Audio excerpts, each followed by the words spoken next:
इस वक्त मेरे साथ हैं उत्तर प्रदेश महिला आयोग की अध्यक्ष बबीता चौहान जी। बबीता जी, ये बताइए, आज एक कार्यक्रम आप लोगों ने किया, जो महिला आरक्षण बिल है उसको लेकर जो वहाँ पारित नहीं हो पाया, क्या कहना चाहेंगे? देखिए, ये कोई कार्यक्रम नहीं था, ये महिलाओं का क्रोध था जो सड़क पे उतर के आया। ठीक है। और ये आपने देखा होगा कि इतनी भीषण गर्मी में भी इतनी महिलाएं थी कि जिनकी आप गिनती भी नहीं कर सकते थे, इतनी महिलाएं थी। ये पहली बार ऐसा है कि जब किसी बैनर के बगैर और सारी महिलाएं सड़क पर उतरी हुई हैं। तो मैं कहूंगी कि विपक्ष का दोहरा चरित्र और दोहरी नियति उनकी जो है वो उसको दर्शाती है। और ये महिलाओं का क्रोध के साथ साथ ये विपक्ष को महिलाओं का श्राप भी है, जिन्होंने महिलाओं को आगे बढ़ने से रोकने के लिए इतना बड़ा रोड़ा किया। विपक्ष तो कह रहा है कि नंबर थे नहीं, तब लाने की क्या जरूरत थी, और 2023 में पास हुआ था तब विपक्ष ने साथ भी दिया था। नंबर क्यों नहीं थे? नंबर इसलिए नहीं थे कि उनको नहीं देना था। माननीय प्रधानमंत्री जी ने कहा था, इतनी भावुक अपील लोगों उनसे की थी कि भाई इसका श्रेय तुम ले जाना, मुझसे जो चाहो वो लिखवा के ले लो, पर मैं चाहता हूँ कि मेरी बहनों को 33% का आरक्षण दे दो। तो 33% का 50% की आबादी है, और आधी आबादी होने के बावजूद भी मात्र 33% के आरक्षण के बाद बनाने की कोशिश कर रहे थे वो, उसके बावजूद भी नहीं बनी। क्यों? क्योंकि वो नहीं चाहते कि कोई नेतृत्व करने की क्षमता, क्योंकि महिलाओं में बहुत है, और कोई महिला आके नेतृत्व करें। क्योंकि उनका सीधा सा फंडा है ना, जो उनके घर की महिलाएं हैं उन्होंने उनको सेट किया हुआ है। बाकी महिलाएं जाए भाड़ में, बाकी महिलाएं तो सिर्फ उनके लिए वोट देने के लिए हैं। उनके ऐसा नहीं है, क्योंकि उनको ये भी डर है कि कोई जो अच्छी महिलाएं आएंगी और जब उनके घर की महिलाओं के भी सामने आएंगी तो हो सकता है उनको भी घर बिठा दें। तो उनको लगता है ये जो 2-4-6 महिलाएं उन्होंने सेट की हुई हैं अपनी घर की, अपने परिवार की, वहाँ उसमें हैं, तो उनको वो भी कहीं घर ना बैठ जाएं। तो इस डर की वजह से पर मैं कहती हूँ कि ये बहुत बड़ा इन्होंने अपराध किया है, जिसका गुस्सा इनको झेलना पड़ेगा। और मैं कहती हूँ भगवान इनको सद्बुद्धि दे, जिससे ये सारी मात्र शक्ति से माफी मांगे और माननीय प्रधानमंत्री जी का समर्थन करें, उस 33% आरक्षण को लागू करें। कांग्रेस में प्रियंका गांधी हैं, समाजवादी पार्टी में डिम्पल यादव हैं, उसके बाद भी ये अगर महिलाओं का विरोध हो रहा है तो ये क्यों कर रहे हैं लोग? क्योंकि उनकी कोई वॉइस ही नहीं है ना। वो तो अपनी पार्टी के बैनर के तले प्रियंका जी या क्या नाम है उनका, डिम्पल जी, वो तो सिर्फ पार्टी के दबाव में तो काम करेंगी ना।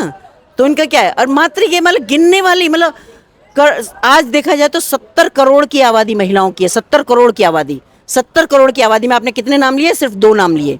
तो क्या सिर्फ 2 में क्षमता है नेतृत्व करने की? क्या सिर्फ 2 ही महिलाओं का अधिकार है आगे बढ़ने का, और महिलाओं को नहीं है? महिलाओं में बहुत क्षमता है, बहुत काबिलियत है, और आपको पता भी है कि महिलाओं के श्राप से कभी कोई पनप नहीं पाता है।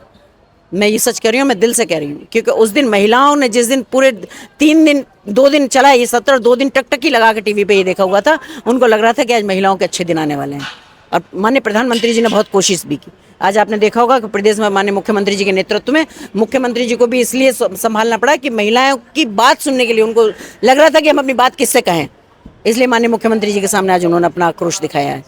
तो हमें पता है कि सब अच्छा होगा। अच्छा, परिसीमन को लेकर विपक्ष कह रहा था कि परिसीमन हो जाए, पहले जो सेंसस है जनगणना के बाद इस चीज को लागू किया जाए, पुरानी चीजों के आधार पर सीटों मैं ये का। कहती हूँ कि चाहे परिसीमन था, चाहे जनगणना थी, चाहे जो भी थी, वो किसी एक पार्टी के लिए तो नहीं थी ना, एक किसी इस चीज के लिए नहीं थी ना। जो भी होना था वो सबके लिए सामूहिक होना था। फिर इनको किस बात का डर था तो वो आधी आबादी के लिए ना।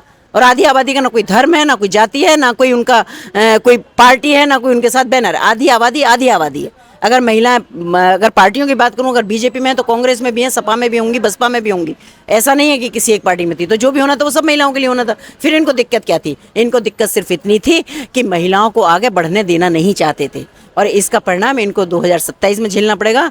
मैं प्रभु से प्रार्थना करती हूँ कि इनको सद्बुद्धि दें, मात्र शक्ति से क्षमा मांगे, और माननीय प्रधानमंत्री जी का समर्थन करके और ये 33% का आरक्षण लागू होने में उनकी मदद करें। आखिरी सवाल, आप महिला आयोग के अध्यक्ष हैं, अब किस तरीके से इस चीज़ों को आगे आप ले जाएंगी और महिलाओं को किस तरीके से आप नेतृत्व देंगे और समझाने की क्या तैयारी है? देखिए, मैं आयोग की अध्यक्ष हूँ। मैंने हमेशा कहा है आयोग सब महिलाओं के लिए है।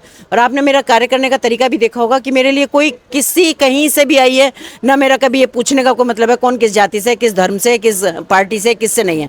मेरा काम महिलाओं को आगे बढ़ाने का, और मैं अपना काम बखूबी कर रही हूँ, ईश्वर की कृपा से कि मैं अपना बहुत अच्छा काम कर रही हूँ, और मैं हमेशा करती रहूँगी, जिंदगी भर करती रहूँगी। महिलाओं के लिए जहाँ भी खड़ा होना पड़ेगा वहाँ खड़ी होंगी मैं। तो मैं महिलाओं से कभी, क्योंकि मैं भी महिला हूँ और मैं महिलाओं के दर्द को अच्छी तरह से जानती हूँ। तो आपने सुना बबीता चौहान को, जिनका मानना है कि ये बिल है वो विपक्ष की साजिश है, जिसकी वजह से बिल पास नहीं हो पाया, और महिलाओं में लगातार आवाज़ उठाती रहेंगी और इस बिल के फायदे भी ये बताएंगी। जितेश होते संवाद लाइव के लिए।